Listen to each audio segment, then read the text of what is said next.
Wanted to touch on the latest news though, since it's been a few days since we last met. The big nugget, as we discussed in the monologue of one of our previous podcasts, is Quin Snyder no longer with the Utah Jazz. He stepped down.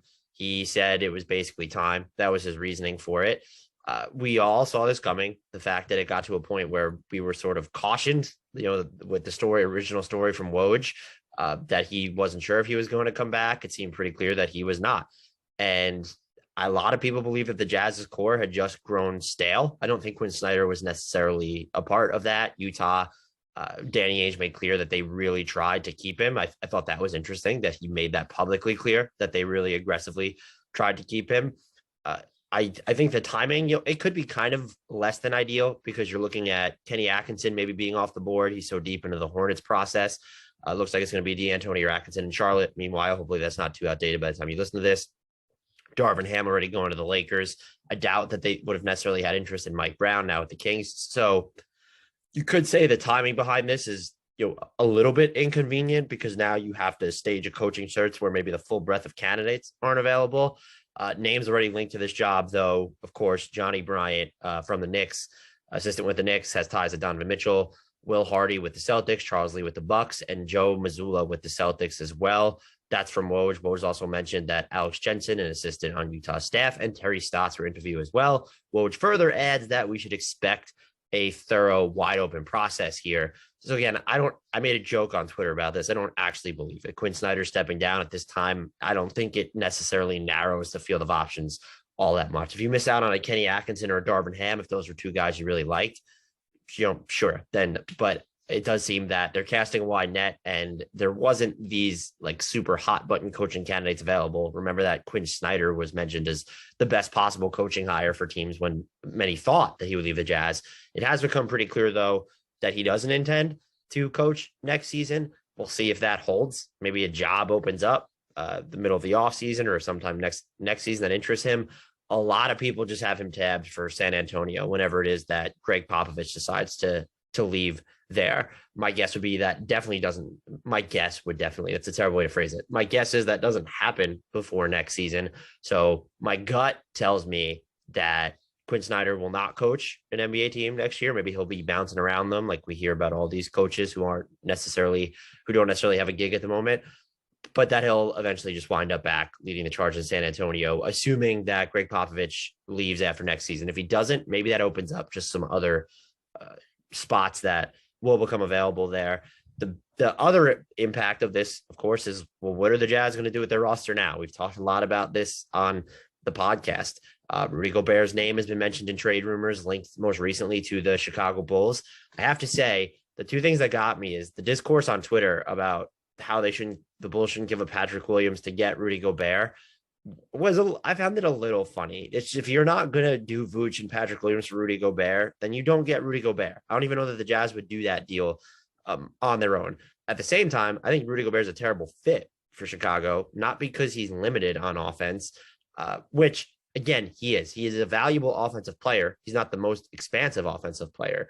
You can't not go after players specifically for that reason. But when you already have DeMar DeRozan and the unique way that he operates for a perimeter playmaker at this point in time, I just hate that fit between him and Rudy Gobert. If they're both going to be on the court during crunch time, and that's not where I would allocate most of my trade assets if I'm Chicago. We did rank our favorite Rudy Gobert destinations on a previous podcast. I hated Chicago. I still hate Toronto. I get their interest because Rudy Gobert is so good. They seem to want a big, and the thing that the beast that they could build defensively would be terrifying. But if you're not going to give up Pascal Siakam, which you shouldn't, you're going to do a point where it's going to cost you, probably OG Anunoby and Gary Trent Jr. to make the money work there. There are other ways that you could do it, but you would have to step ladder your way there. It just, for Toronto, it feels like a bad allocation of assets as well. Now, if you're Charlotte, that's a different story. That's a team that certainly springs to mind. If you're Portland and want to include the number 7 pick and then flesh out packages from there, I don't hate it either. I kind of thought momentarily that depending on the asking price, Detroit would just be super interesting. They already have Cade Cunningham, but you probably don't want to accelerate your rebuild if you're them at this point. I wasn't saying they trade Cade Cunningham, but Cade Cunningham and Rudy Gobert just make all the sense in the world. Atlanta's floating around out there as well as an upgrade from Clint Capella, and they have a bunch of stuff they can offer, future picks, some interesting younger guys, Jalen Johnson, Onyeka Okongwu, DeAndre Hunter, extension eligible this summer. And then they do have salary matching tools when you're looking at Bogdan Bogdanovic, if they do something with Danilo Gallinari's contract. And of course, there's John Collins and Clint Capella. They seem ripe for consolidation trade. Dallas was mentioned to Rudy Gobert initially. There was a report from Mark Stein that they don't intend to make an all-in play for Rudy Gobert. I would argue that they really just can't make an all-in play for Rudy Gobert. The salary matching tools that they have, Dwight Powell, Davis Bertans, Spencer Dinwiddie, Tim Hardaway Jr., that's just not going to move the needle. Maxi Cleveland, Reggie Bullock might interest the Knicks. You're not giving up Dorian Finney-Smith in this deal. You just can't afford to. He was too critical to your defense, and he covers more of the positional spectrum than Rudy Gobert. You can't trade a first-round pick. You can dangle this year's after you use it, but then you can't trade one before 2025. I just don't see Dallas as a team that has the assets to do anything there. And then you start to run out of options, fairly quickly. Some have wondered if the Kings, being the Kings, would get in on this using the number 4 pick. Would you be willing to trade Domas Sabonis, Rudy Gobert? I like Rudy Gobert next to De'Aaron Fox more than I like Sabonis, even though I thought the Sabonis-Fox minutes were a lot better than I anticipated at the time of the trade. You could also make a case, if we're going for a quirky team here, like just if Memphis wanted to do something and they stack together the salaries and it doesn't cost you Bane, John Morant, or Jaren Jackson Jr., I don't think it's something that they would do. That would be very out of character for them. But a Rudy Gobert, Jaren Jackson Jr. front court would wreck fucking lives. So I will be interested to see what happens with Rudy Gobert moving forward. He does seem content in Utah, though, and that's a big part of this, which brings us to the final portion of this news nugget. Donovan Mitchell is unnerved and unsettled, per Woj. How about phrasing it like that about the Jazz's future following Quin Snyder's departure? Here's my thing. So I have a few things. One, there's no way Donovan Mitchell was caught off guard by this. It was just publicly known that there was a chance Quin Snyder would leave. I think the expectation was among people that he would leave. That's the vibe that I got. And so if you have reporters and even some fans that just believe that he wasn't going to be back, Donovan Mitchell absolutely knew this was a possibility. If he still really wanted him there, that's great. And maybe he's just trying to leverage sort of his say into the next hire. We will have to see that. A lot of people think this is a preamble to a trade request, though, because this is typically how it starts, as you hear about these rumblings and mumblings and murmurings of a player being unsettled or unnerved, rather than outright unhappy, and then follows the trade request. I do not think Donovan Mitchell is going to request a trade after Quin Snyder left the Jazz. It just he doesn't have the leverage. Stars always have some sort of leverage, but there's 3 guaranteed years left on his deal. He can then decline his player option for year 4 and become a free agent. Right when Rudy Gobert can become a free agent in 2025, 2026, I don't think Rudy Gobert is declining his player option for 46.7. So he is under contract with the Jazz through 2024, 2025. With 3 guaranteed years left on his deal, all decorum goes out the window there. You don't take into account where he wants to go. There will be teams that are willing to roll the dice and someone who doesn't necessarily want to be there when they have 3 years left on his contract. So if you request a trade demand now, you might get out of Utah, but you're not going to have serious control over where you're going. And so if you're Donovan Mitchell and you're trying to be strategic about this, the earliest that I think you can realistically request a trade is after next season, when 2 years, guaranteed years are left on your deal before that player option. That's when teams start to think, oh, okay, like maybe that's just not enough time to mortgage the farm to get him. I also just don't know. There will be a market for Donovan Mitchell. I want to make that clear. But what are the Jazz getting back? I mean, are the Knicks, would they go all in for Donovan Mitchell? The Jazz seem pretty pissed that the Knicks were at their first playoff game. There was a Knicks contingent there. It included Julius Randle, who was a Dallas native at the time. So there was that to consider. But again, that's a team. Miami's been mentioned. I don't see it with Miami. Tyler Hero plus they can technically dangle when you include this year's first round pick, up to 4 first round picks. You turn around and trade number 27. You can trade 2023, 2027, and then 2029. If they wanted to do that, I guess you're the Jazz. You could consider it. But Tyler Hero's extension eligible. Tyler Hero's not better than Donovan Mitchell. Does Tyler Hero want to be in Utah? And if he doesn't, or even if he does, is that the player that you want to invest what could be near max money in? Donovan Mitchell's he's better than Tyler Hero. Both of them have their defensive problems, but Donovan Mitchell by and large is better defensively. So, excuse me. Yes, Donovan Mitchell is better defensively. Excuse my words there. So, like, that's not really a realistic destination. Dallas is going to run into the same issues if they want Donovan Mitchell with their trade assets. There will be teams, don't get me wrong, that come out of the woodwork. Phoenix could build some interesting trade packages if they get a third team and recruit it as a DeAndre and sign and trade. Is this the move that the Raptors like because they need another primary creator? There are teams that will enter the bidding war for Donovan Mitchell, and they will give up quite a bit to get him. But if you're Donovan Mitchell, now's not the time to try and apply this pressure to Utah because you're not going to have any control over where you're going. And Utah could slow play it as well for reasons I mentioned if they're not getting that sort of just world-beating offer. If he does become available, just throw it out. I do think Phoenix would be a team that should get involved there. Memphis would be a team that I could see. Well, actually, I can't envision Memphis actually going after Donovan Mitchell, and the John Morant and Donovan Mitchell dynamic would be a little iffy. Again, if you're keeping Jaren Jackson Jr. as part of that deal, not trading the hearts and soul of your defensive structure right now, it would be fairly interesting. The Knicks would have to be involved there. I'd be curious to see if the Jazz would do business with them. Atlanta has been linked to Zach LaVine. Donovan Mitchell would certainly, the defense with him and Trae Young would be abysmal, but Donovan Mitchell would certainly help those non-Trae Young minutes and maybe during the Trae Young minutes get him moving away from the ball. There are a ton of teams. The list could go on and on that can talk themselves into making a play. Even a team like Indiana, you can talk yourself into that because there's 3 years left on his contract. So my expectation is Donovan Mitchell doesn't get moved. It's too difficult for him to force that to happen in a way that's more favorable to him. And if you're, if you're the Jazz, you also have to commit to a direction here. If you're moving Donovan Mitchell, if you're moving Rudy Gobert, what is the end game? Are you continuing to try and compete? Because the newsflash here is if you move Rudy Gobert, I don't see that happening. It would have to be the perfect deal. I think it would have to be something with Atlanta where maybe Clint Capella is coming back and you're also sort of then, you're taking that drop off from Gobert to Clint Capella, but then you're also getting other assets, picks, prospects, players, and the tangible players are important here that you're inserting into your rotation to make it deeper, maybe shoring up the perimeter defense if DeAndre Hunter, for instance, is involved and has a bounce back year. With Donovan Mitchell specifically, you're not moving him and getting better. I'm going to argue the same with Rudy Gobert. I know there might be people that want the Jazz to build around Rudy Gobert.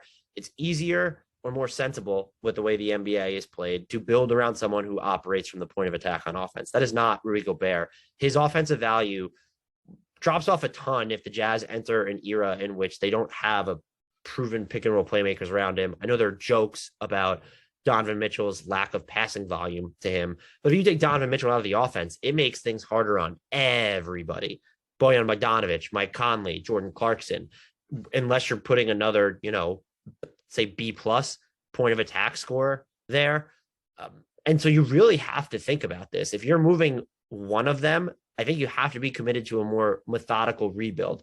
If I had to guess which player you could move and then still remain competitive, I honestly don't know. I want to say Gobert just because I think that you can approximate value at center for cheaper with lesser players. You're not going to get the generational talent that is Rudy Gobert. I want to make that clear. But you can get by with the center who is appreciably worse than Rudy Gobert if you expand, broaden, strengthen the rest of your rotation. Whereas if you get rid of Donovan Mitchell and you take a starker drop off there, even if you deepen your rotation, I think it's harder to replace what he does and even the idea of him and how defenses are going to react to him. Maybe I'm wrong there. Rudy Gobert is one of the most valuable on-court players in the NBA. Looming over all of this talk, of course, is which teams are going to want Rudy Gobert's 4-year, $170 million contract. That is probably going to be viewed as a net neutral asset in itself. Rudy Gobert's play can actually tip the scales towards asset. Again, we're talking about one of the greatest defenders in NBA history. That's a lot of money to invest in someone who doesn't run your offense, who can be, I've made it clear in this podcast, you can't mismatch him off the floor, but he can be put in matchups where what he does best on defense is compromised. If you feel more confident, and I could see why Toronto specifically would feel this way, that you have the players in front of him to where he can't ever be mismatched off the floor, that is absolutely one thing. But there are teams that are going to think that way. A lot of teams, and we're seeing this with Phoenix now, doesn't sound like they want to even invest that type of money in centers. which is why DeAndre Ayton, this is probably just the last little news nugget, but we talked about both the Jazz and Phoenix a couple podcasts ago.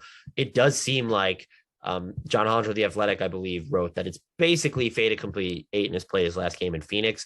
I'm shocked that the reporting has gotten that definitive ahead of restricted free agency. Maybe Ayton's agents are doing some really heavy lifting there. I'm at the point now, though, where, and I have been, I think, since we last recorded this, and I did a couple podcast appearances the other week where I said, I think I'm leaning more towards Ayton being on a different team than I am with Phoenix. Whereas I definitely assumed it was vice versa because of how hard sign and trades are with base year compensation. What are you going to get for him?